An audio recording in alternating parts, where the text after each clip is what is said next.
Hello and welcome to the Business of Betting podcast. Today I'm joined by Jared Tendler. Jared, thank you very much for joining me. Before we get into this episode, make sure you follow us on Twitter @bettingpod and check out the website businessofbetting.com. Guest suggestions are much appreciated. This podcast is proudly sponsored by Betfair Proprietary Limited. Betfair operates a betting exchange and is licensed in the Northern Territory of Australia. Residents of Australia can join Betfair by visiting betfair.com.au and support this podcast by using promo code BOBPOD. Please gamble responsibly. So thank you for listening, and I hope you enjoy this episode of the Business of Betting podcast.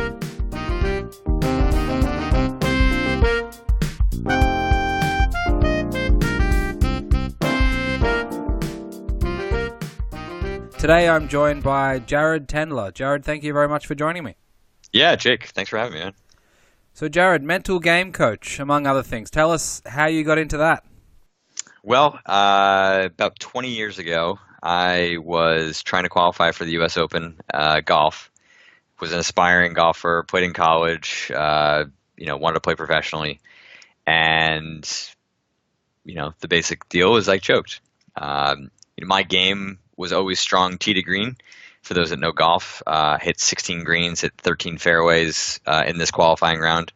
Some of the best golf of my life. But the putting was where I was weak, and pressure basically exposes weaknesses, and I got kind of destroyed there. So missed a bunch of short putts, ended up missing to go onto the sectional qualifier, which is basically a PGA Tour event because most tour players have to qualify for the U.S. Open. There's only like 50 spots that are guaranteed.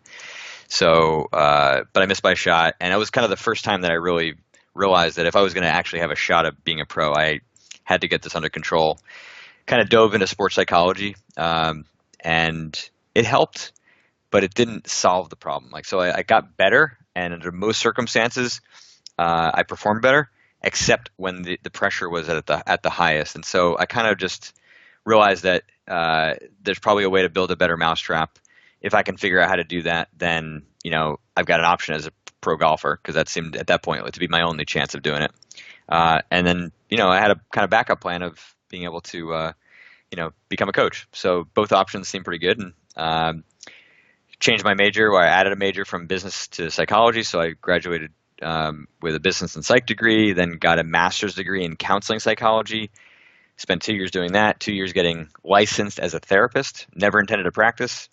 As soon as I got my license, I quit my job, flew to Arizona, and started working with golfers. Wow. So were you a bad putter, or you a very good putter in practice and in practice rounds? And, before you would play professional rounds or semi-professional rounds, was it just that the pressure of the moment was always a problem? I was never a great putter, at least at that point. I became one, kind of thereafter. But I was not a great putter at that point. Ball striking was my forte. I routinely would hit, 16, 17 greens and only shoot, 1 or 2 under par, which, for most tour players, if they're hitting 15, 16, 17 greens, they're shooting anywhere between, 5 and 9 under, because they're just going to make that many birdie putts when they've got that many chances. I couldn't do that. I wasn't doing that. So I was decent. I wasn't terrible. I was good enough to be a 3-time All-American in college. Won 9 tournaments in college, so I wasn't bad, but it was definitely the weakest part of my game, and that's where under pressure it definitely got worse. Most of my game otherwise would kind of rise under the pressure, as all great athletes are able to do, but the pressure definitely kind of crushed my putting at that time until I was able to fix the problem. So at the time, were you as introspective and self-aware, I guess, of what was going on, or have you only developed that after going through education, a master's, and working with a lot of clients and getting a lot of experience? I was an idiot. I had no clue. I mean, I really there's a lot of psychologists out there and people who just love psychology from the beginning. I had no clue of it. So even now, even though I'm a mental game coach, I still feel like I'm an athlete. I still feel like I'm a golfer. That's kind of what I am at my core. I played tennis. I played tennis competitively for a long time. I played baseball, basketball. Golf was the sport. I was 4'11", going into high school. So, basketball was out pretty quick. Baseball was out pretty quick. Tennis, back then, Michael Chang was the only guy, and Michael Chang and Yeah, Andre yep. Agassi were the young ones, the short ones. So Leighton Hewitt. wait, yeah, exactly. So there were guys could do it, but it was much more common for there to be short golfers. So I kind of just realized, it was my best shot at being a professional. But at my core, I feel like I'm an athlete, and I've just kind of learned the traits and skills of a therapist or of a mental game coach. So your first few clients, take us through what you started doing with them back then and how that's changed over the years. Yeah, so first clients were golfers. Some were, like mini tour golfers, really good junior golfers, amateurs, some club people, and really just trying to, what I would call kind of like train them on these like mental skills, like the mental fundamentals. I kind of looked at the mind in a sport like golf where, there are like kind of mental skills that need to be present, just like obviously there need to be the physical attributes of actually swinging the club and being able to putt and have your body move in the right way. So like the mind kind of needs to quote unquote like move in the right way too, right? It needs to maintain focus throughout the shot. It needs to prepare itself properly. You need to be able to kind of reset yourself after bad shots or after bad rounds or after bad tournaments, and be able to learn from it, kind of very aggressively. And so that was a lot of the work I was doing early on, and I really genuinely believe that what I was doing was like fundamentally different from everybody else out there, and I was severely overconfident. I believed that I could kind of create a unique program, but I just was delusional. I mean, there's just no way around it. And so what ended up happening is that the golf practice, steadily grew over about a 2-year period. At that time, I was working out of a golf club, playing a lot of golf myself, over a stretch where I shot 63, 67, 69 in about 4 days, playing some, kind of money matches at this club. And it made me realize that I pretty much had solved my issues at that point. And I turned pro, started playing some mini tour events, and it was like all things kind of just struck together. About 3 months prior to that, I had met a poker player on the golf course, and he was a former professional golfer, was leading one of the mini tours when he had a heart attack. It was not like cocaine induced. The guy just had like some like, genetic spasm thing that happened in his heart, and it basically killed his golf career. He's broke, living on some friend's couch, and a buddy of his introduces him to online poker. This is 2006, 2007. And it just like fit everything that he loved. Spent 400 hours a month playing online poker back then, and started grinding up, learning how to play, making some pretty good money. And by the time that I met him, he was making around $20,000 to $30,000 a month, playing anywhere between like 8 to 12 tables of, online Poker Stars poker at the time. And so, flash forward 3 months after we met, he was having like major tilt problems. Those that don't know, tilt in poker is just basically getting pissed off, breaking your computer, breaking your mice, and losing a bunch of money. So he was trying to compete in this year-long race to play essentially 1 million hands of poker. It was called Supernova Elite on Poker Stars. And it was a massive thing. Like, you have to play tons of poker, and all of your listeners know the variance that's involved in betting, the variance involved in poker. So being able to place, he was unable to play such high volume because the variance was basically killing him, and he was just destroying stuff. So he called me, and it like very, very quickly became apparent that there was this whole huge untapped market, right? In golf at the time, there was Bob Rotella, there was, a dozen like famous sports psychologists that were working in golf, let alone, kind of the local people who would probably work with golfers as well. In poker, there was no one, right? A guy named Tommy Angelo had written a book, a guy named Alan Shoemaker had written a book, but they were really kind of basic. They were somewhat outdated. They were more like the psychology of the game. They weren't really the hard-hitting, work that a lot of people needed to solve these issues. And what happened was I got an opportunity to produce some content for an online poker training site. And in that process, I kind of took what I had learned in my master's program, in my work as a therapist, my 2.5 years working with golfers, and all of a sudden things started to click. And like the creation of this 12 video series, like basically created my program. And it was at that point that I actually created something that was the beginnings of something unique. Flash forward a couple years, I worked with 100 to 200 poker players in that time frame, making a huge business. I read a book, Mental Game of Poker, and basically at that point, like golf is kind of a distant memory at that point. But I kind of joke because it just was a very happenstantial and variance sort of thing that the same month that I turned pro, I start working with this guy and all of a sudden create this market. And so I kept playing and kind of working on my golf game. But within several months, it just became apparent that this like poker thing really had legs. You do the math; it's going to cost anywhere between $150,000 to $200,000 to really be serious about turning professional. Over about a 3-year time period. I didn't have that money. I would have had to raise it. It was going to be a big deal. And here's this thing that was really kind of taken off. I just kind of took it and wanted to see where it would go. But I just kind of joked because it's like, at that point, like diving into poker was actually like the safe choice. To me, like trying to play professional golf was much riskier than getting involved in poker, which is somewhat ironic for how most people view poker. So shifting from, you mentioned the golf in the beginning, now towards poker, and those who are listening to this are probably from the sports betting, horse racing, poker, investing, finance worlds potentially. Did you boil down sort of the principles you mentioned before, the mental fundamentals, which is a good term? Did you sort of go through that process and boil it down to a key number of areas for those in the wagering, gambling, betting, or investing worlds?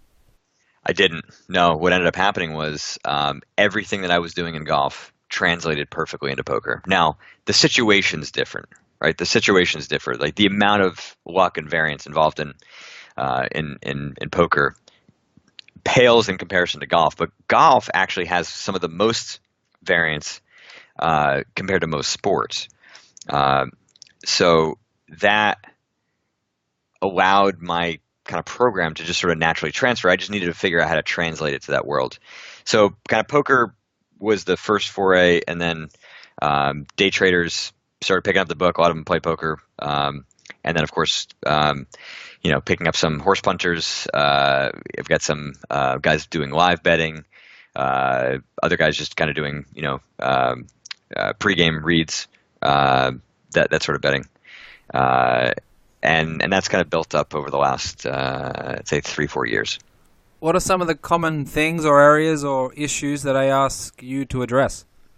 I mean, tilt is one, the anger issues that come as a result of making mistakes, of losing, dealing with the running bad, just being super competitive, the injustice of it all, the entitlement that comes up, the desperation. Those are kind of the big key ones. The desperation meaning, you're on a losing stretch and you're now going to start making some really negative EV bets, and you're going to, kind of double your average bet at a time where you're making poor bets, basically trying to recapture it, in the blink of an eye or snap of a finger. That kind of desperation destroys bankrolls, destroys careers, makes guys have to restart or basically have to go get another job and support, their profession or their skill on the side. Not things that we want to happen, but that has been predominantly the biggest thing that I've worked on with clients.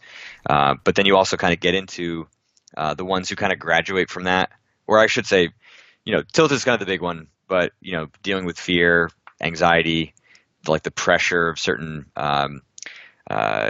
trades or certain positions or certain bets, the fear of making mistakes. It's a lot like any athlete. The things that we see that often causes some of the bets to actually fail can happen to the ones making those bets as well. Go through long down stretches, you start to affect your confidence. You go through big winning stretches, it starts to affect your motivation. You don't take things as seriously, and so there's lots of kind of dynamics that are involved in terms of how our emotions can affect not only our decision making, being kind of the front lines of where my work is kind of centered on, right? Ultimately, we care about how well you're making your decisions, right? I can't make you better at kind of finding edges. I frankly, have no interest in even doing that. As a poker player myself, I'm terrible. As a trader, I'm terrible. I don't do it. I have a financial advisor. I'm fairly risk averse with my money, except when I'm aggressive and finding some good opportunities that may pop up. But aside from that, I know how much time and effort my clients put into being great at their skill, and I don't even attempt to do that. I don't even need to, right? I just need to understand the conditions with which you're competing, well enough to know how to help you do your job better. But once we kind of graduate from all that crap, right, the emotional shit that's taking away from your performance, then it's like, okay, can you get in the zone? I've got a horse punter that, that's been our primary focus for the last 6 months is, look, he is really good at what he does. He makes a very good living. He does not need to work with me. He does because he wants to be as good as what he does as the Tiger Woods, the Roger Federers, the best athletes in the world. That's how he treats it. And so, the percentage of his zone is increased dramatically as a result of that. So what does it mean to be in the zone? Obviously, it means that you're performing at your highest level. It means you're able to kind of pick up on some of the bets that you wouldn't see otherwise. Things that require that intuition, that sense, that flow. Being able to get in there consistently is not as easy as just snapping your fingers or just willing yourself there. It's a complex kind of mixture and formula of things. So that's a big area. Decision making, right? Like for me, I look at the decision making process that a poker player, a trader, a bettor makes. Like they go through to actually make decisions. To me, that's your technique, right? Equal to the golf swing, right? The golf swing, my golf swing has technique that is required to hit the ball the way I want to. And of course, it's not perfect, right? There's ways in which it breaks down. There's ways in which it breaks down under pressure. There's ways that it's actually better in some situations. So, there's this constant evolution that exists within the golf swing, and the decision-making process that is necessary for, for you guys, for everybody listening, it to me is not fundamentally different, right? There's a difference between your knowledge base and the decision-making process with which is required to extract that knowledge and put it into use. And when you are emotionally compromised, when you're tired, when you're bored, when you're overconfident, doesn't matter what the situation is, right? If your decision-making is breaking down, it's going to break down in predictable ways, just like my golf swing will break down. The better you understand that, the better you can train it, the better it will hold up under those pressure situations. And so you can look at actually training your decision-making process like your golf swing. So that's another area of obviously focus and goal setting and learning more efficiently. Those are kind of more of the kind of graduate level, let's call it, topics that once the crap is gone, you can start to work on. So much good stuff to unpack there. So when you say graduate from that, do you mean you can overcome that passion and energy and excitement and I guess negative energy a lot of the time when you go on tilt, or we call it chasing in sports betting or horse racing when you make a terrible bet afterwards because you're trying to double your money back and all that type of stuff. Can you actually graduate from that in a meaningful way, or will it always sit somewhere deep down and you've got to work on it? So the simple answer is yes. And the complex answer is that is exactly why I got into this field, right? What I got from sports psychology 20 years ago was the Band-Aid, right? It was the thing that was going to kind of keep my shit together under most circumstances, but was going to break when it mattered most. So being able to understand how to solve problems at a deep level is basically why I went into get a degree as a therapist, right? Therapists, their job is to actually solve emotional problems. And so I've been able to kind of blend the two together. And I'm saying this in that we don't have, with my clients, the majority of the time, I am not doing therapy with them. It's just that I learned the skill set to be able to understand how to get at the root of an issue. And a lot of times we're talking about performance issues, right? So a performance issue for me would be having high expectations, having an illusion of control, having an illusion of learning, things like that, which, high expectation is not a bad thing, right? A lot of players have it. A lot of people have it, especially, high performing ones. but it can have a double-edged sword to it. It can create a lot of volatility emotionally. And there is a way to kind of keep the best of it, which is the motivational factor, and get rid of the worst of it, which is, the emotional volatility. So the point is, like, when I say getting at the root of it and solving it for good doesn't mean we got to sit here and talk about your mom. Like, we're going to actually like talk about your performance and understand the causality that exists within it in terms of why it is breaking down and why you're failing, why you're chasing, right? Very often players chase, like it's a form of desperation. Very often they chase because they don't have the confidence to be able to know that their edge is real and that they just need to be patient, right? It's easy to say, right? And I'm sure lots of people have said that to them in some variety of form. But in the moment, the emotion is so strong, it paralyzes the brain. And there's a very simple principle that can actually help everybody listening to this if you apply it pretty easily. The emotional system has the power to shut down higher brain function. So when your emotions get compromised like that, right? When you lose, and typically, the most likely scenario is it's not one loss that's going to cause you to chase, right? It's a series of them, whether it's in a particular day or over particular weeks or months, right? It's a series of it that leads to the point where you crack, right? So you have to take action to start applying the correction that is going to solve this issue much, much earlier before it gets problematic. Otherwise, you don't have the brain capacity to actually be able to do that. Emotional control resides within higher brain function, right? The same place where you have a thought in your head called working memory, the same place where you're making decisions, where you're planning, where you're, processing information. That part of the brain gets shut off when the emotional system becomes overactive. Now, it's not shut off like a light switch. It's more like a volume knob, right?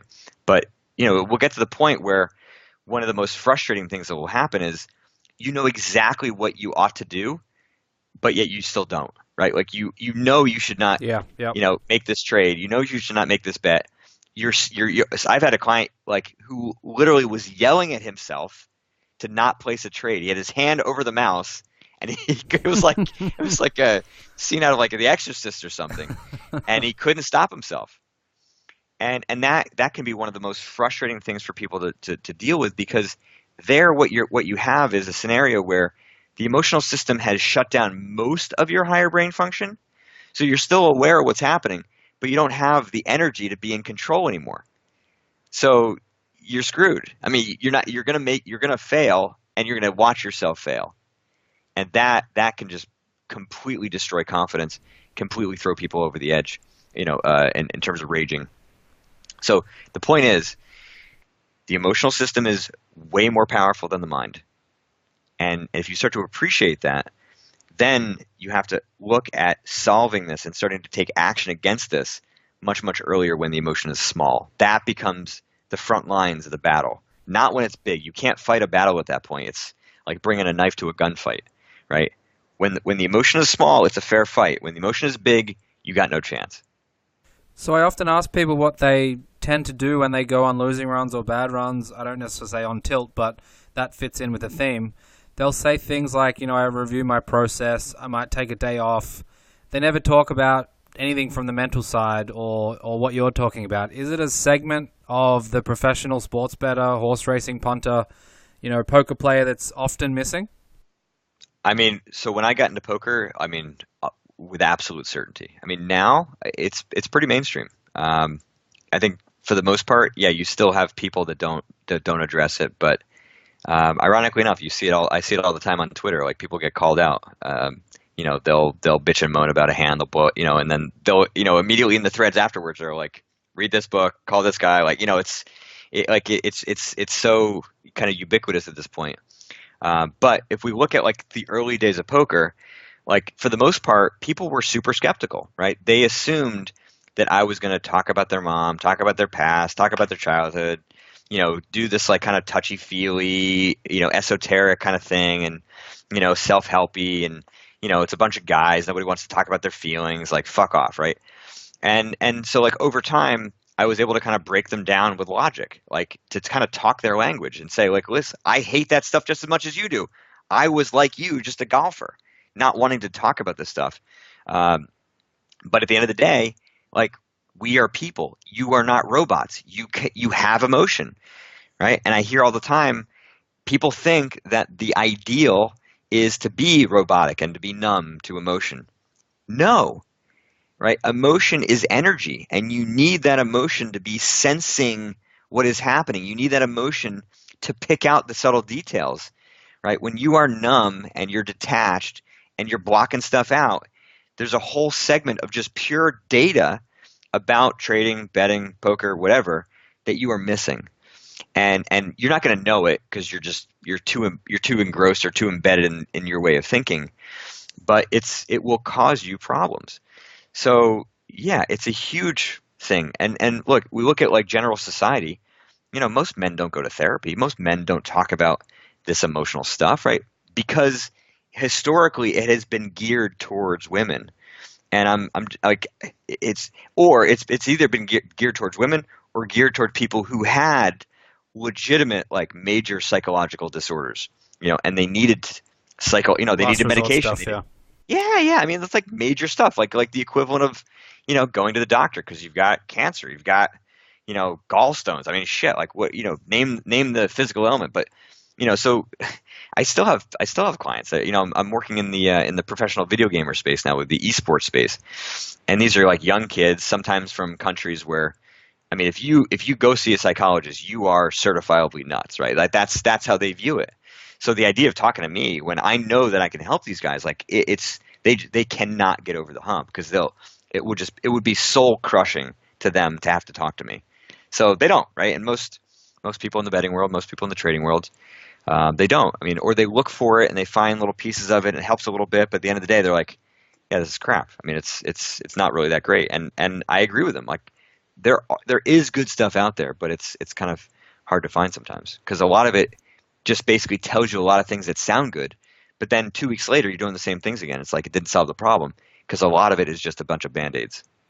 Yeah, so what about if I said, geez, man, it's so therapeutic being able to go on tilt or do something wild or crazy. Is that the same thing? We're just talking about band-aids? Absolutely. I mean, okay, so here's an analogy for you. You have a leaky faucet in your sink or even like a leak in your roof. So what do? You stick a bucket under it. Thing fills up with water. Once it fills up, you dump it out. Okay? That's the equivalent of going on tilt and having it be therapeutic. Oh, it's such a release. Feels so good, right? But then what? You better put that bucket back under there, otherwise your house is going to flood. So what happens? You just fill it right back up, and the same problems happen again, and it just rinse, repeat, rinse, repeat. If you want to be that way, if you want to bet that way, like it's volatile. Sometimes it's fun. Yeah. Makes for great stories. People love it, right?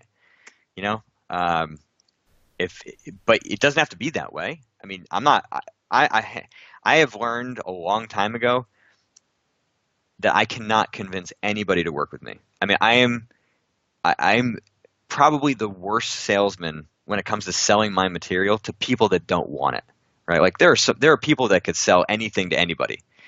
But what I have found is that when I have tried to convince somebody to work with me, they don't really benefit that much because it's like I'm not like a miracle worker. Like if I could give somebody a pill, I mean, hell, I'd be charging a lot more for that.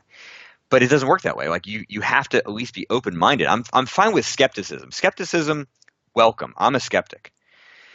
But like just kind of pure, like I'm not really into this thing. I don't think it's going to work. Then that's generally not gonna fly. So if they're uncommitted to at least trying it and saying, yeah, okay, maybe there's a shot here, then stick with the bucket dumping. You see the numbers. You want more control. On the Betfair exchange, you can back, lay, trade, and set your own odds. So join the world's largest peer-to-peer betting platform. Get into the game within the game at betfair.com.au. Gamble responsibly. So you mentioned before the horse racing punter makes a fine living and, was doing just making enough money to live and then thought, what, I want to be elite. Do you think everyone can gain something from focusing on the mental aspect, being sort of self-aware and, I guess, opening yourself up to the possibilities? Yes and no. I mean, everybody that is open-minded, yes. Anybody that's not, no. But people that are open-minded and want to try this, like sometimes you're going to get worse in the short term. So the benefits don't come instantaneously, right? Like, when you take the Band-Aid off and you start to expose things, like you might think you understand kind of exactly what's going on, and you think the solution can be relatively simple, and it turns out to be more complex. So the answer is yes, if they stick through the process, which for some people is difficult, especially if you're working on your own. The way that I structured my books is to use it as like a resource, not like read it cover to cover and then never look at it again, but instead it's full of like exercises and things that you can do and, practical understandings, but you got to work with it. I mean, it's not like like I said, something you can kind of read once and you're cured. Like it's like anything else. I mean, if you're going to get better at being a punter, then you got to work at it, and you understand like it could take you years to actually become skilled enough, where you're actually making a consistent living. I'm not saying it's going to take you years before you're going to see progress in the mental game, but you got to be at least prepared to work at it. And most people still think that it can be kind of the quick fixes, and that just generally doesn't work. You kind of get what you put in.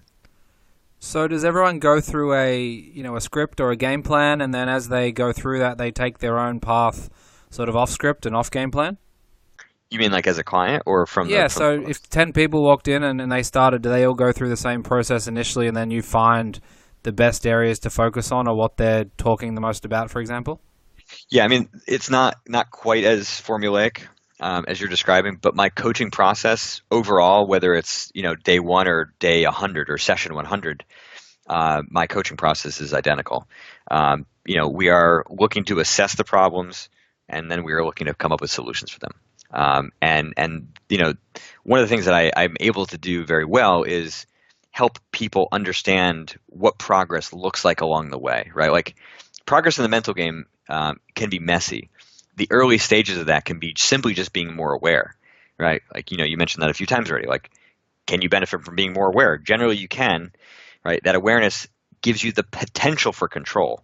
But if you don't see that awareness as progress, then you're going to give up on a strategy that's working. So back to the question. The beginning of every coach, every client of mine begins with them filling out a very detailed questionnaire.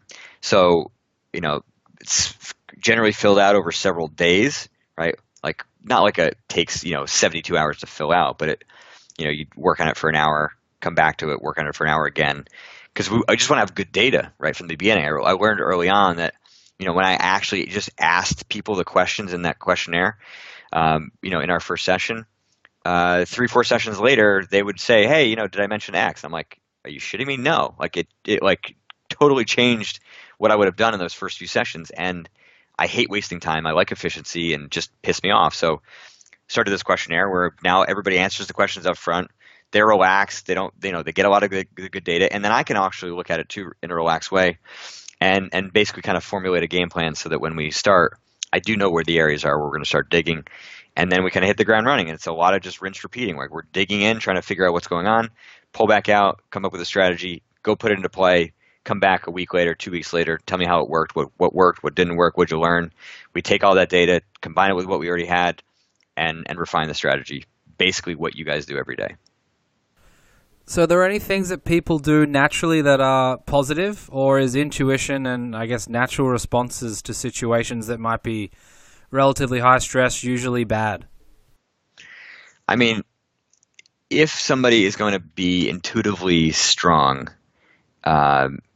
like just naturally, they very often have already a lot of skill, and they already have a lot of experience having that intuition be tested, so that when they get into a poker, betting, trading environment, they at least kind of have a sense, and they've worked with their intuition enough to know what's going on.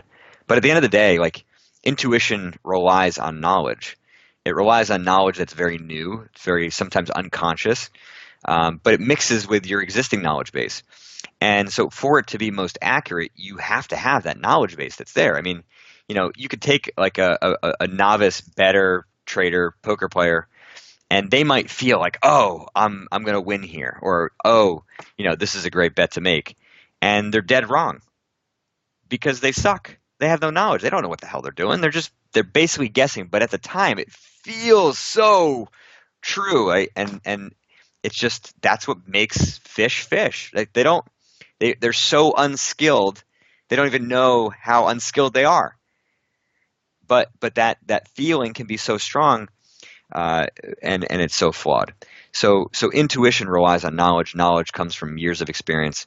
Some of it can be somewhat natural, but I think it's freakishly rare to have somebody that has no knowledge of a particular industry, had no real experience, kind of having practice with their intuition prior, and they come in and they just like naturally just kind of it clicks and they get it and they're crushing from the beginning. Yeah, no, that certainly makes sense. So I want to go back to before you mentioned the stigma of having a psychologist or a coach. Even people listening to this who might be very sharp people, very probably competitive and used to winning, you said you might not be very good at convincing them, but have you seen any other ways that those type of people that may be, close to elite category open themselves up or get more self-aware, or is it just a long journey for those that have been doing things a certain way for a long time and it may not be worth trying to convince them? I mean, for me, it's not worth trying to convince them. I can kind of put my material out there. I can express what I do. But very often, when I look at like the poker players who were really resistant to my work, at the beginning, like what eventually convinced them, 2 or 3 of their friends worked with me and they had a lot of results, and then they started to overtake that guy, and now it's like, shit, I'm falling behind. All right, fine, I'll give it a shot. Or they just kind of hit rock bottom. I've had guys, kind of come back to me after they had a ton of success, and then they kind of lost their motivation, lost their passion, and they're like, I don't know what's happening. And so that kind of could do it. But typically, like it has to take something kind of external to really convince them. Sometimes it's like a crisis in their personal life. But you look at like the professional athletes. One of the things that Tiger Woods did for golf was 2 things. He made psychology and physicality, his physical prowess, mainstream in golf. You look at the golfers now, I mean, they are predominantly, not all of them, predominantly are athletes compared to, what golf looked like in the 90s, where there was a lot of guys that were overweight. They didn't really take care of themselves. They may have even been thin, but they weren't strong. I mean, everybody's working out now on the tour, like everyone. Most of the guys have sports psychologists. Both of those things were rare. So, you look at what does it take to be elite now? And so if you can be elite without a psychologist, then more power to you. You don't have major issues. But the odds are that most people, if they want to succeed at the highest levels, they need to have kind of every dimension of their game taken care of. You look at tennis players, especially now. I mean, every Wimbledon congratulatory speech talks about their team, the physio, the personal trainer, their coach, their sports psychologist. It's like it is a multidimensional kind of arsenal that is helping tennis players. You look at footballers. I'm saying football, not in the American sense of the NFL, like the way that most people say it. Footballers, like, yeah, these are some strong-willed, hard-headed kind of guys, and yet they're diving into it because they understand that every little bit matters. Like I said, I can't make you better at what you do. I can only help you to use what you know more often. So I wanted to bring up 2 athletes with you, and you already mentioned one, Tiger Woods. His curve of whether it's motivation or passion or whatever it might be that's driven him, it's gone up and down in the last sort of, if you've followed his career for the last 10 years. Sure. Does that imply, or does it imply that there's sort of a continuum of, I guess, his mental state or psychological state that's having an impact on his game? And is that something that you need to continue to work on? I mean, until we sort of solve the mental game, it's not tic-tac-toe. So it's like anything, right? There's a strategy, it evolves, and, as you age, as you have success, as you go through ups and downs, like, it's just not, we haven't figured out how to solve life yet. We haven't figured out how to solve the emotional or mental aspects of a game yet. So yeah, he kind of epitomizes a situation where, in my opinion, he used a ton of suppression, a ton of mental fortitude to contain issues that basically literally kind of cracked open the day his window in his car got cracked open by his ex-wife, and that kind of shattered a lot of things for him. And from that point, the stuff that had been blocked out just came screaming out. Now, obviously, he had physical injuries as well. If it was only physical, if it was only emotional stuff that he was forced to heal from, he would have recovered a lot quicker. But the physical stuff kind of compromised it also. And, look, he's got kids now. Like it was a complex thing for him to figure out. And I think he's still figuring out. I think that's why he didn't win the British this year. It's why he didn't win the PGA this year. Because psychologically, there's still something he has to figure out. He doesn't know yet how to win with this new mentality. He can't use the exact one that he used, 10 plus years ago to win 14 majors. He has changed. The dynamics have changed. And the dynamics have changed within golf. Like, no one's intimidated by him anymore, right? They all want to take him on. Right before, he could use, like that death stare, in somebody's back, and it would cause them to miss putts. He can't do that anymore. Everybody knows his tricks, so he has to find another way to elevate himself. And he's close. I mean, it would not surprise me if he won a major next year, but I don't think he's quite there yet. The second is Phil Hellmuth, and a lot of people know Phil from the poker world. Is that just an act? Is he just a showman and he gets away with it? Because a lot of things we've been talking about may not be compatible with some of the actions or some of the responses that he does. It's both. He plays it up for TV. He definitely played it up back in the poker boom when, advertising and poker sponsorships were a much bigger thing. So from an entertainment standpoint, he was a great show. But at the core, it still happens far too often in ways that are uncontrolled by him. And so it is real. I mean, he is, in my opinion, the prototypical example of what I call entitlement tilt. And that entitlement tilt has its roots in confidence, and Phil is insecure. I mean, I've never worked with him. I've definitely offered a few times because, obviously it would be a great land to be able to work with somebody like that. But he's got issues, and until he actually addresses them in a deep and meaningful way, you will continue to see the same things that he has. He will control it at times, and then there are other times where the emotion will spill over, and it will be uncontrolled. So have you found any techniques or daily rituals that people can undertake just to improve a little bit and see how they go before they embark on engaging sort of much more on the mental side? Yeah, the most simple one is to not even necessarily focus like firmly in the mental stuff. It's to just start to look more closely at the decision-making errors that you make. And we can start to classify them in three ways. You have what I would call learning errors, right? The learning errors are you were super sharp, making great bets, making great trades, making great decisions, but you just didn't know enough, right? Like there was just something about the dynamics of this race, the dynamics of this game that you just didn't know, and you couldn't have known until you were in that situation. So that learning error, in my opinion, zero relevance to the mental and emotional factors, right? Your mind was optimal. There just was shit you didn't know. So, that's bucket number one. Bucket number three, I'm purposely jumping here, is the exact opposite, which would be the obvious mistakes. The mistakes that are so freakingly obvious that the second after you either place the bet or make the trade, right, it was a mistake. And you know why. And so those mistakes are 100% connected to mental and emotional flaws, failures, mistakes, etc., right? Because your knowledge at that point is so high, it can't be a knowledge deficit. That's not the problem. The problem is you couldn't access the knowledge before you were making the trade, making the bet, making the decision. So that stuff you want to start to really look closely at and start to ask yourself the question, like, what the heck is happening here? And so you start to detail out, and I'm saying like literally like write down notes as these things happen or soon after. You write down the thoughts that came to mind just before. You write down the behavioral signs, like what are you doing physically that is different than normal?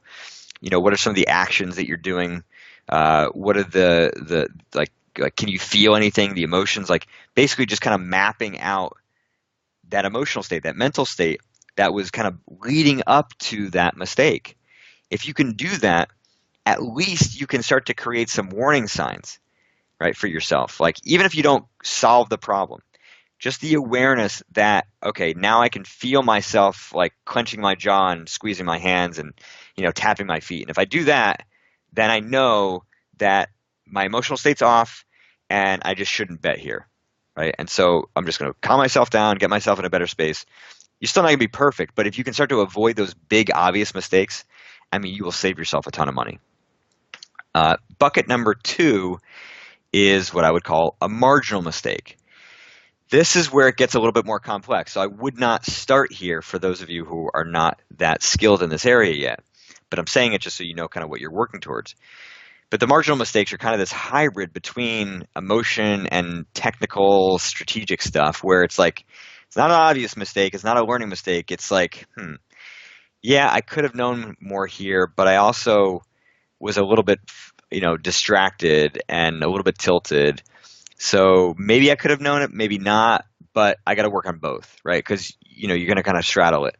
And this is typically the mistakes that people would just focus on the technical side of it, right? They're just going to focus on just getting better. And invariably they do get better, right? Because obviously it's a marginal mistake. There is something to learn here. But what ends up happening is you end up making those mistakes kind of too frequently for my taste, at least, because you're not addressing the emotional side of it. So, let's say it takes you on a scale of 0 to 100, right? 100 is like, you're just kind of just completely raging and blind, right? For you to make an obvious mistake, you have to cross like, level 80, okay? For you to make a marginal mistake, you got to cross level 50. That's how it typically happens in the escalation, right? Early on, right, it might be a slight learning error. You're in general control. Situations are fairly, easy, right? But once it crosses this threshold, now I'm going to start making some of these marginal mistakes.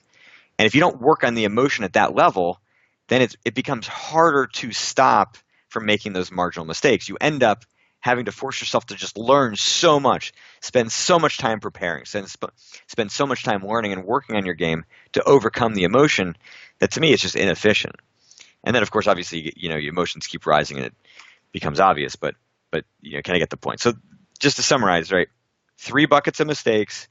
Start paying attention to the emotions that cause the obvious mistakes. And if, those don't happen too often for you, then start paying attention to the ones that happen or that are more marginal. So what about people that are playing multiple hands of poker at the same time for 10 hours, or people that are sitting in their home office day trading all day and all night, or sports bettors or horse racing punters who spend hours and hours going through sort of statistics, analytics, or form guides? How do you help those types of people? Is that just something that's, it's time intensive and you've got to find a way to do it more efficiently, or are there other sort of techniques and issues that you can address? I'm sorry, so are you asking if there's how do they find the time to do it? No, just how do you help them with that if their process is just it takes a lot of time to get through it to the end, and they might be lacking motivation or those type of things to get through it every time. Do you address those types of issues with clients? Definitely, because sometimes those inefficiencies come down to having like a really kind of weak weakness, which might sound redundant, but it's not. Basically, if the gap between you at your best and you at your worst is too wide, then your process is going to be inefficient because it's going to take you a lot more to think through some of this more rudimentary, fundamental kinds of stuff that hasn't been mastered yet, right? So there's a tendency for people in all industries to focus more on just like learning a lot of new stuff, right? And they don't spend enough time focusing on mastering the fundamentals, so those fundamentals continue to upgrade, right? So in essence, when you are off, right, when you suck, you want to suck less. Right? It's maybe the topic. Yeah, makes sense. The title for my next book. Being able to do that takes away a lot of the inefficiencies. It also takes away a lot of the kind of highs and lows that people go through. You look at athletes, and certainly, a lot of people listening as well, right? If you're the type of person that is very streaky, kind of relying on getting hot, relying on that momentum, the odds are that you have a very big gap between your best and your worst, and that streakiness is coming as a byproduct of that. The reason is because it takes a lot of energy to kind of climb the ladder from your worst, right? Your worst is guaranteed, right? You don't have to do anything to be at your worst. It's super easy to be terrible. But so you have to basically kind of have to earn everything between that and your best. And to earn it, right, requires energy. And, 2-3 weeks, you're just freaking nailing it. You're burning a ton of energy. And what's going to happen is you're going to burn out a lot faster than other people will. And as a result of that, then you're going to just kind of fall back and crash. And so you're going to suck for a little while until you build back up the energy again. And then once you do, then you'll crush it again. But you have to kind of rely on those, hot and cold streaks because your range is too wide. So what have you observed and learnt from some of the best people you've worked with and clients that have sort of grown a fair bit or, gotten 2, 3, 5, 10% better over time? Have you observed certain things that you can share with us? That's a good question. Yeah, I think at the end of the day, the process is complex. It's not like super intuitive or obvious to people. So you really do kind of have to train yourself to see the signs that you are actually making progress. Like, so you actually can see, for example, that you suck less in a situation, right? So like, me with my putting, how do I know that when I'm choking less than I did the last time I choked? Because for most people, and certainly me back then, it's like a choke is a choke is a choke. But the reality is when you start to look closer, and you can see exactly kind of what you're working on, what ends up showing up is progress that is very, very minimal. It's like the 0.5% to 2% improvement on the back end, right? When you suck, it's like, yeah, you're just a little bit less bad. And being able to see that is so fundamentally critical because it's proof that the strategy is working, and that will actually keep your motivation to keep doing it. So often people stop doing things that are actually working because they don't have the awareness or the vision to be able to see that it is. Or if it's not working and it truly is like, yeah, you suck equally as bad, we will be able to learn more from that and dig into more of it because you're always learning something. And once you start getting your eyes trained kind of in this space, you invariably just pick up more stuff. And so even if you continually suck in the same way, every time around, you're going to understand the problem a little bit differently. And typically what happens is a client will come back to me and they'll say, oh man, like I just totally regressed, totally reverted back. And they feel terrible about it. And meanwhile, like my ears perk up because I know that now is our opportunity. And so often, it's like they see progress in the first 2 to 3 sessions. I don't talk to them for, 1 to 2 months and they come back, tail dragging between their legs. Hey, I fucked up. I'm like, great, let's figure it out, right? And what often happens is that's where we find the gold, the stuff that we didn't know the first time around, right? It was because we had done that work, it was because their vision was trained that now we're able to see something we couldn't see before. And look, everybody listening, you've had that experience from a technical standpoint, right? Like you keep making the same mistake, and then all of a sudden, bam, you figure it out. It's the same thing here. So, that 5, 10, 20%, I mean, I've had some significant changes, like true transformation from a person who just was like my first client. I mean, the guy went from making $20,000 to $30,000 a month to making $100,000 to $125,000 a month within 3 months, right? He had the skill all along to make 4x what he was making before, but he was too emotionally compromised to do that. Number one, and too emotionally compromised to play as much as he wanted to because he had to reset himself, because he had to deal with all this anger, right? That transformation, that huge leaps in capacity can happen from a mental and emotional standpoint, just like it does from a technical standpoint. So yeah, if that answers your question.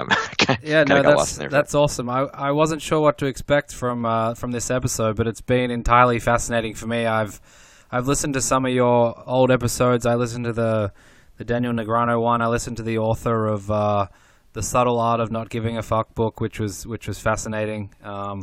So I guess before I let you go, I just want to ask, what's the best way for those who are listening who something might have resonated, or something might click and think, yeah, why not? I'll give it a go. I've been thinking about it for a while. What's the best way for that person to find you on the World Wide Web or get some more information? Several ways. You can go to my website, jaredtendler.com or jaredtendlerpoker.com. Information on my coaching is there. The books are there. Books are available kind of everywhere they're sold. It's the Mental Game of Poker 1 and 2. They're not like a revised version. The Mental Game of Poker talks about the kind of the emotional problems, right? The anger, the fear, the confidence issues, motivational stuff. Book 2 is more of the kind of graduate level, the zone, learning, decision-making, focus, things of that sort. So there are 2 different books. The books are also available for free on audiobook. So if you go to jaredtendlerpoker.com/free, there's a link and some information about how you can get the audiobooks for free. I'm on Twitter, at Jared Tendler. That's pretty much where I am mostly. Awesome. Jared, it's been a great pleasure to chat. Thanks for coming on the podcast. Absolutely, Jake. Thanks. I enjoyed it.